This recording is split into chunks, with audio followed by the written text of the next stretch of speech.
We're talking about The Honeymoon Won't Last Forever, Chapter 3. Ugly fact number 3 is people are who they are.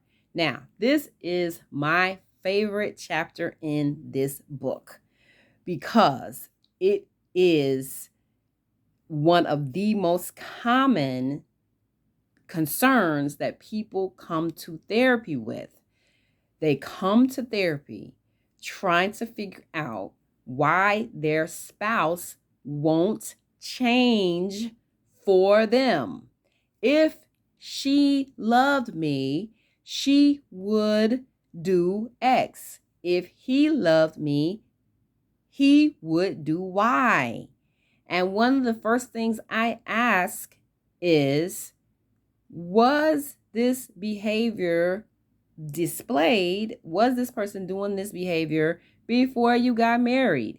And the resounding answer is typically no. And I say, well, what in the world made you think they would do it after you got married, would start doing it after you got married? Well, they promised that they would work on it. Or I thought more likely is I thought once we got married, things would change. And for the married folks out there, the folks that are married now or you've been married, we are very clear that yes, things change when we get married, but often not in the direction that we think the change is going to come. And so I remind the person who says, if they love me and I thought they would, that people are who they are. And we do ourselves the greatest favor by understanding, learning who our partner is before we ever marry them, so that we have an idea of who we can realistically expect them to be after we're married. And this whole idea that somehow marriage is going to magically change a partner into a more preferred version of themselves after marriage is a farce. And so that is why this is my favorite chapter in this book. Like every chapter, it has 3 take-home messages. The first one is personal honesty is necessary in order to see the real person in other people. In order to be able to see who someone else really is, no matter who they are telling you they are, or no matter who you are seeing them to be, you have to be able to see yourself clearly. Now, that by itself is a word that preaches. Being able to see oneself for who we really are helps us to see other people for who they are. Number 2, people behave predictably. This is all of us. We behave predictably within the context of long-standing personality styles. Now, this chapter goes into different personality styles so that we understand how personality is typically organized. And then number 3, the challenge of existing harmoniously in relationships is accepting people for who they are and who they are not before you sign on the dotted line. Okay?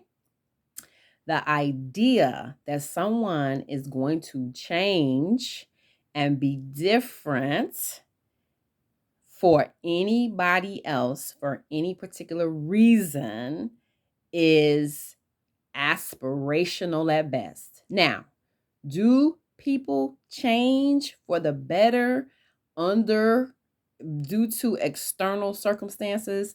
Sure they do. However, the change process is very involved and it is very painful. So when people change as a result of something external, it is usually because that external thing has flipped a switch inside the person that has made them say, yes, I will embrace the pain of being different because of the experience that I have had with this external stimulus. So I'm not changing because of the external stimulus. I'm changing because something inside of me has flipped. So people can look like they changed quickly because they are trying to get something positive, which I said in the first book. We do things to gain pleasure and to avoid pain. And so we can change our behavior temporarily in order to gain pleasure or avoid pain. But permanent behavior change is much more involved. And as I said, we are, as adults, are evolving either upward or devolving downward all the time. But it is rarely in response to someone else's needs or demands, especially another adult, rarely in response to another adult's need, demand, or manipulation for us to meet their need. So if you're in a relationship with someone, your best bet as you get to know them or you're considering someone for a relationship is to simply get to know them for who they are and who they are not. But even before then, get to know yourself first for who you really are and who you really are not. That might require you to ask some questions. It might require you to ask people, hey, how do I come across in this way? And how do you think I handle stress? Etc., etc. The more you know yourself, the more compassion and capacity you will have to get to know someone else and to be able to see who they really are.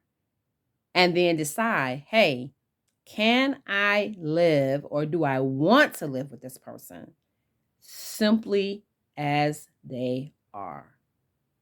And that's a question that you'll continue to ask yourself throughout your relationship, to yourself and to your spouse.